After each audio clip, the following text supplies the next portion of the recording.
Berikut ini 7 benda di bumi yang berasal dari surga, yang salah satunya ada di Indonesia. Tongkat Nabi Musa alaihi salam.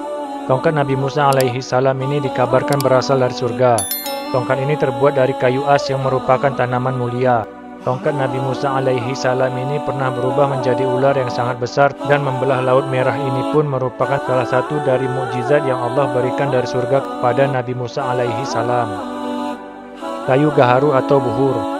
Kayu gaharu juga diyakini berasal dari surga yang kebanyakan tumbuh di Indonesia, tepatnya di Merauke, Borneo, Sulawesi, dan Pulau Sumatera. Kayu gaharu merupakan salah satu jenis kayu yang mempunyai wangian-wangian yang sering disebut dengan kayu kemenyan, dupa, atau gaharu. Wewangian dari kayu gaharu ini dikabarkan merupakan wewangian yang disukai oleh para malaikat. Daun-daunan pohon tin. Buah tin ini merupakan salah satu buah yang berasal dari surga karena menjadi salah satu buah yang disebutkan dalam Al-Quran.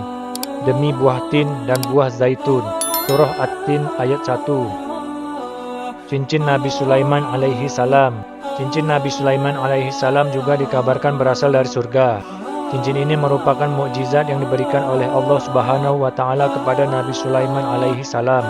Kelebihan cincin ini yaitu ketika digunakan oleh Nabi Sulaiman alaihi salam, maka semua makhluk seperti para jin, setan, angin, dan lain sebagainya akan tunduk dan patuh kepadanya. Tentu saja hal itu terjadi atas izin dari Allah Subhanahu wa taala. Hajar Aswad. Hajar Aswad atau batu hitam ini berasal dari yang terbuat dari permata yang sangat putih. Hajar Aswad ini melebihi putihnya susu. Kondisinya kini menjadi hitam disebabkan oleh dosa-dosa manusia.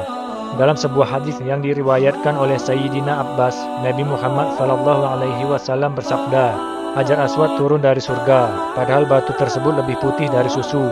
Dosa manusia yang membuat batu tersebut menjadi hitam. Hadis riwayat Tirmidzi.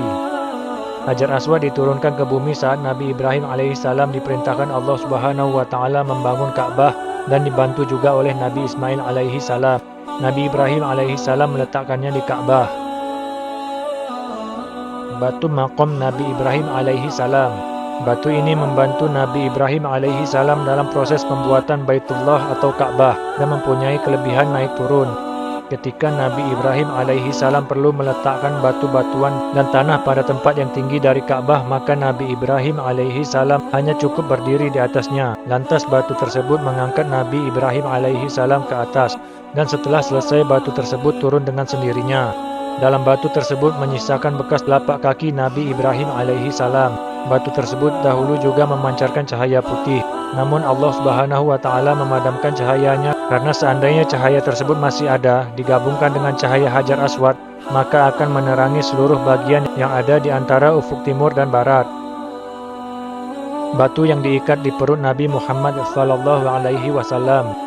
Batu-batuan yang diikat di perut Rasulullah SAW juga dikabarkan berasal dari surga, yang berbentuk kecil dan diikatkan pada perutnya Nabi Muhammad SAW ketika beliau sedang lapar. Karena dengan melakukan hal tersebut dapat mengurangi rasa lapar yang beliau rasakan. Wallahu a'lam bishawab.